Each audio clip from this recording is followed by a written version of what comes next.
Flooding is a massive problem in the United States. As a matter of fact, it is one of the more destructive natural disasters, causing $17 billion of damage annually between 2010 and 2018. This flooding problem has not always been as much of a problem as it is now. Between 1973 and 2000, total annual runoff increased 4%, with a 200% increase over the entire time period. But what is runoff? The Merriam-Webster dictionary defines runoff as the portion of precipitation on land that ultimately reaches streams, often with dissolved or suspended material. Runoff is essentially the water that land cannot absorb and just runs off. Runoff is a big deal because towns are set up along the streams that the water runs into.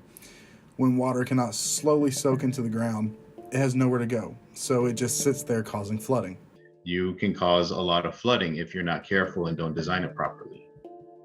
And your neighbors downstream are the ones that are going to get impacted by it. Whenever we propose and design a new development, we have to make sure that we're not discharging more, and in fact, we're discharging less in order to control flooding downstream from wherever we're discharging from. Runoff is caused by deforestation and increasing impervious surfaces, such as roads and buildings that don't allow water to properly seep into the ground. As more and more impervious surfaces are added to the ground, more land where water can be taken into is disappearing. As a matter of fact, Johns Hopkins University found that for every percentage point increase in impervious surfaces, annual floods increase on an average by about 3%. As previously mentioned, increase in impervious surfaces isn't the only thing that has caused this increase in runoff. Studies show there is a 4 to 28% increase in flood frequency for every 10% loss in natural forest cover. Deforestation causes floods in a much more complicated way than impervious surfaces. Trees use water to photosynthesize, so by having more trees and roots to suck up the water, the less leftover water there is to run off. Water that is not used will travel under the leaves of the tree and then evaporate into the atmosphere. When deforestation occurs, dirt gets dislodged from the loss of roots.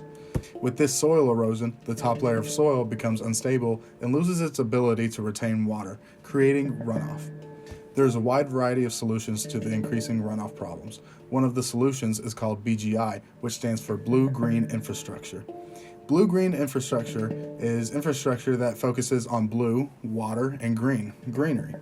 One example of BGI would be green roofs, which would absorb and filter water that normally goes through gutters. Another example of BGI would be bioswales, which reduce flooding by guiding water to them through decreased elevation and connected channelization. Their permeable soil and stone components slow the force of water and drain volume in rain events. In the end, the best way to help prevent the flooding issue is to simply not cut down natural forests as much and use greener engineering.